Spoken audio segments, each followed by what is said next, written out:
ಇಂಗ್ಲಿಷ್ನಲ್ಲಿ ಫೀರ್ ಎಂಬ ಹಣ್ಣು ಮರಸೇಬು ಬಗೆಯಲ್ಲಿ ಬರುತ್ತದೆ. ಲೋಕದ 73% ಫಿರ್ ಚೀನಾದಲ್ಲಿ ಬೆಳೆಯುತ್ತದೆ.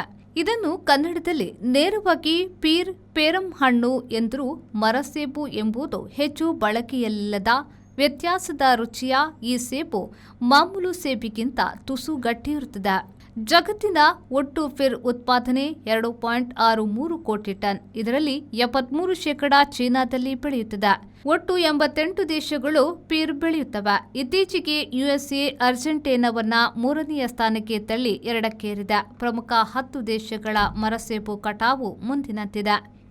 ಚೀನಾ 1.93 ಕೋಟಿ ton, USA 5.84 lakh ton, Argentina 5.66 lakh ton, Turkey 5.52 lakh ton, south Africa 5.49 lakh ton, Italy 5.19 lakh ton, Belgium 3.93 lakh ton, Netherlands 3.57 lakh ton, Belarus 3.45 lakh ton, Bharat 3.1 lakh ton.